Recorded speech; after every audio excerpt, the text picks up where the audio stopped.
এখানে সেনাবাহিনীর যে সামরিক বাহিনীর সদস্য রয়েছে তাদেরই শুধুমাত্র উপস্থিতি রয়েছে।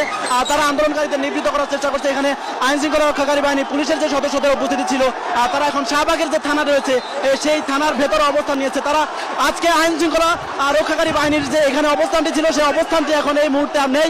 তারা আন্দোলনকারীদের ধাওয়া খেয়ে শাহবাগের যে থানা রয়েছে সেই থানার ভেতরে গিয়ে অবস্থান নিয়েছে।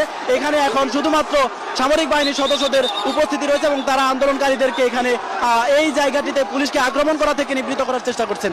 এখানে বেলা 1টার পর থেকে আন্দোলনকারী ছাত্র জনতার যে মিছিল, আন্দোলনকারী ছাত্র জনতার যে স্রোত, সেই স্রোতটি শাহবাগের যে মূল চত্বর, শাহবাগের যে মোড়, সেই মোড়ে এসে অবস্থান নেয়। আন্দোলনকারী ছাত্র জনতা বলছেন এখন তাদের যে এক দফা দাবি রয়েছে সেই এক দফা দাবি বাস্তবায়িত না হওয়া পর্যন্ত তারা যে তাদের রাজপথের যে দখল, রাজপথের যে অবস্থান, সেই অবস্থানটি ছেড়ে যাবে না। তারা বলছেন যে বর্তমান সরকার যেভাবে শিক্ষার্থীদের উপর নির্যাতন করেছে, বর্তমান সরকার যেভাবে শিক্ষার্থীদের উপর হামলা করেছে, তারা বলছেন এই সরকারের আর ক্ষমতায় থাকার কোনো যৌক্তিক অধিকার নেই।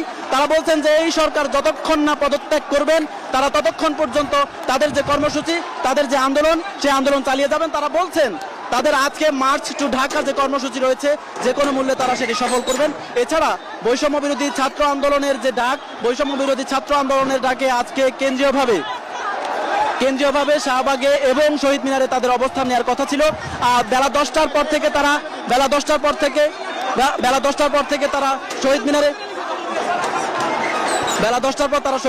অবস্থান নেওয়ার চেষ্টা করে। তখনও আইন শৃঙ্খলা রক্ষাকারী বাহিনী পুলিশের সদস্যরা তাদের উপর চড়াও হয় এবং বেশ কয়েক ঘন্টা সেখানে সংঘর্ষ হয় এবং চাঙ্কারপুলে পুলিশের সঙ্গে আইন শৃঙ্খলা রক্ষাকারী বাহিনীর সংঘর্ষ চলছে। কিন্তু এই শাহবাগ চত্বর যে রয়েছে, এই শাহবাগ চত্বরে পুলিশের যে অবস্থান ছিল সেই অবস্থান থেকে তারা সরে গেছে। তারা এই মুহূর্তে তারা শাহবাগের যে থানা রয়েছে সেই থানার ভেতর অবস্থান নিয়েছে। এখানে সামরিক বাহিনীর সদস্যরা রয়েছেন, সেনাবাহিনীর সদস্যরা রয়েছেন, তারা অবস্থান নিয়েছেন। তারা এখানে অবস্থান নিয়েছেন। আন্দোলনকারীদের সঙ্গে আমরা একটু কথা বলার চেষ্টা করব, আন্দোলনকারীদের থেকে জানার চেষ্টা করব তাদের যে দাবি আন্দোলনকারীদের সঙ্গে আমরা একটু কথা বলার চেষ্টা করব।